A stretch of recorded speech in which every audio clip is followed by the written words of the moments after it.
तो ये मतलब फ्री की अगर राजनीति में रहे तो जो वेनेजुएला का हाल हुआ वो फिर इंडिया का हो जाएगा इस तरीके से, तो फिर उसके बाद हमारा फिर विश्वास उठेगा। हमारा तो कमल का दबेगा। और मैं फिलहाल परेशान केजरीवाल सरकार से हूँ। केजरीवाल के घर भी गई थी।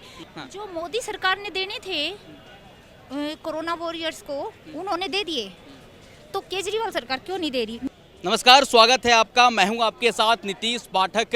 दिल्ली एमसीडी का उल्टी गिनती शुरू हो चुका है, टिकटों का बंटवारा भी हो गया है और आज नॉमिनेशन का प्रक्रिया भी चल रहा है। लेकिन जनता जनार्दन के मन में क्या है, जनता क्या सोचती है, यही जानने के लिए आज हम लाल किला के गलियों में हैं। वहां से पूछेंगे कि इस बार दिल्ली एमसीडी का किंग कौन बनेगा। सर, क्या नाम है आपका? मेरा रविशंकर। रवि जी, क्या लग रहा है इस बार दिल्ली एमसीडी का माहौल क्या है? देखो, एमसीडी में है तो कांटे की टक्कर, लेकिन बीजेपी ने काम किया है तो हो सकता है बीजेपी, मुझे लग रहा है आएगी इस बार, आएगी। दोबारा आएगी। क्यों बीजेपी क्यों आएगी? कोई काम आप गिनाओ बढ़िया जो किया हो। सारे काम, ऑलमोस्ट सारे काम ही किए हैं। इवन 1 to 1 भी अगर हम जैसे अपने वहाँ के काउंसलर से मिलने जाते हैं हमने, तो कोई भी काम वो मना नहीं करते।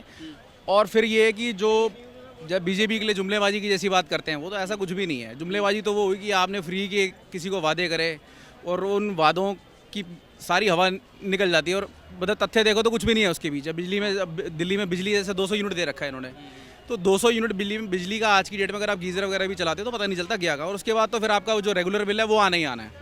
और इवन जल बोर्ड में भी जैसे पानी का इन्होंने फ्री कर रखा है, लेकिन जल बोर्ड में वहाँ जाके देखो सुनवाई नहीं है। बिल जाके खुद मीटर रीडिंग कहीं पर अपडेट करवानी पड़ती है। ये कुछ कितने महीनों से मैं खुद ही कर रहा हूँ ये काम। तो ये मतलब फ्री की अगर राजनीति में रहे तो जो वेनेजुएला का हाल हुआ वो फिर इंडिया का हो जाएगा इस तरीके से। फ्री का स्कीम सही नहीं है। फ्री का स्कीम ठीक नहीं है, सही नहीं है। हाँ, कुछ ना कुछ तो एक मिनिमम चार्ज या कॉस्टिंग तो लेनी चाहिए ना। हाँ। वो आप कहाँ से जाएगा? वो आपके मेरे हम जो टैक्स पेयर है उसी में से जाएगा, कहाँ से जाएगा? केजरीवाल तो गुजरात में जाकर बहुत रैली कर रहे हैं, कह रहे हैं कि भैया हम दिल्ली को नंबर 1 बना दिए हैं। देखो, मैं जब रामलीला मैदान में इन्होंने शुरू में यहाँ पे एजुटेशन अपना स्टार्ट किया था इन्होंने यहाँ पे, तो अन्ना हज़ारे थे जब, तो हमने जो हमारी तरफ से जो क्रेडिबिलिटी थी वो अन्ना हज़ारे के लिए थी। तो अन्ना हज़ारे तो पता ही नहीं चला वो मन से कब गायब हो गए, कैसे गायब हो गए और फिर क्या चीज़ होगी उसके बाद समझ नहीं आई। तो फिर उसके बाद हमारा फिर विश्वास उठेगा। मतलब जो कहते हैं कट्टर ईमानदार हैं, बीजेपी हमको ईडी और सीबीआई भेजकर तंग कर रही है, ये सही है या गलत? नहीं, सीबीआई आए, ईडी आए, क्या दिक्कत है? अगर आप पाक साहब हो तो आपको क्या कर लेगी वो? गवर्नमेंट एजेंसी, उसका तो काम ही यही है, ये जो गलत काम करे उसको पकड़ना। अगर आप पाक साहब हो तो आप डरते क्यों? आप करवाओ अपनी जांच, क्या दिक्कत है? इस बार किसका बटन दबेगा? हमारा तो कमल का दबेगा और हम तो अपने आसपास जो भी हैं उनको ऐसे गुजारिश भी करेंगे कमल का ही दबाएं। कमल का ही दबाएं। मैम, क्या नाम है आपका? जी, मेरा नाम परवीन है। प्रवीण जी, क्या लग रहा है दिल्ली एमसीडी में क्या माहौल है? दिल्ली एमसीडी में 50-50 सा लग रहा है। मैं फिलहाल परेशान केजरीवाल सरकार से हूँ।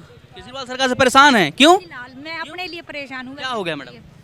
सर, मेरे हस्बैंड कोरोना में एक्सपायर हुए थे 26 मई को। वो एक गवर्नमेंट एम्प्लॉय थे। पहले डॉक्टर बाबा साहब अम्बेडकर में नौकरी करते थे, फिर उनकी बदली हो गई थी गांव की डिस्पेंसरी में माजरा डबास। तो उनका जो अनाउंसमेंट किया था 1 करोड़ की फाइल के लिए, वो अभी तक कुछ नहीं हुआ, ना जॉब का कुछ हुआ। इधर से उधर फाइल मेरी, आज भी मैं अब कड़कड़ुमा जाने की सोच रही थी, अब कल जाऊंगी। केजरीवाल साहब से आपने गुहार लगाया दिल्ली सरकार से? दिल्ली सचिवालय भी गई हूँ, वहाँ भी एप्लीकेशन दी है। केजरीवाल के घर भी गई थी सीएम आवास पर, जिस दिन वो गुजरात से आए थे दलित भोजन के लिए, उस दिन भी मैं वहीं पर थी। वहाँ एप्लीकेशन लिख के दे आई। अब कितने दिन हो गए, कोई भी रिस्पॉन्स नहीं, कोई समाधान नहीं हुआ। कोई समाधान नहीं। उसमें सर मेरी सासू माँ के डॉक्यूमेंट्स मांग रहे हैं, तो वो दे नहीं रही है। तो जहाँ भी मैं जा रही वो कह रहे हैं आपका काम है, आप लाओ डॉक्यूमेंट्स। सर, मैंने हर तरह के जो सबूत है वो दे दिए उन्हें, प्रूफ, और उनका एड्रेस भी दे दिया कि आप एड्रेस पे आप मंगा लो या कोर्ट के थ्रू मंगा लो, लेकिन कहीं कोई सुनवाई नहीं। कह रहे कि मिलेंगे तो इकट्ठे मिलेंगे। मैं कह रही हूँ मेरा शेयर तो दो। कब का था मामला? था 2020 में हुआ मामला? हाँ, 26 मई 2021। जो दूसरी लहर या पहली लहर में? दूसरी लहर में। हाँ, 26 मई 2021। सर, वो कोरोना में पीक पर था उस टाइम कोरोना, और उन्होंने गांव में सारा दिन काम किया है। किसी भी गांव के बंदे से पूछ लो, उन्होंने इस हद तक काम किया है। क्या काम करते थे? सर, एनओ थे वो। लेकिन जिसको भी कोई कोरोना में, जितने उस टाइम गांव का बुरा हाल था, किसी ने चेक कराया किसी ने नहीं कराया, लेकिन उस टाइम बहुत बुरा हाल था। और वो जो सैंपल थे वो देते थे, जो वो आते हैं ना वैन वाले लेने के लिए, वो देते थे, लेकिन उसका कुछ नहीं हुआ।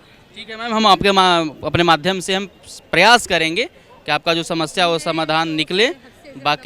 बाकी आप अपना प्रोसेस है, प्रक्रिया, उसको फुलफिल कीजिए, क्योंकि गवर्नमेंट भी मैम कहीं ना कहीं प्रोसेस और प्रक्रिया के तहत ही चलती है। क्योंकि हाँ। जो मोदी सरकार ने देने थे कोरोना वॉरियर्स को, उन्होंने दे दिए, तो केजरीवाल सरकार क्यों नहीं दे रही? नॉमिनी हर जगह मैं हूँ, उन्होंने कुछ सोचकर ही तो किया था ना अपनी वाइफ को नॉमिनी, जी जी जी जी तो हर जगह सब मुझे मिला है, तो वहाँ केजरीवाल सरकार ने अड़चन क्यों डाल रखी है कि माँ के डॉक्यूमेंट्स, जब वो माँ नहीं दे रही उनसे बात करो, या तो वो अपना शेयर ले ले या मुझे मेरा शेयर तो दो। 60-40 का रेशो है।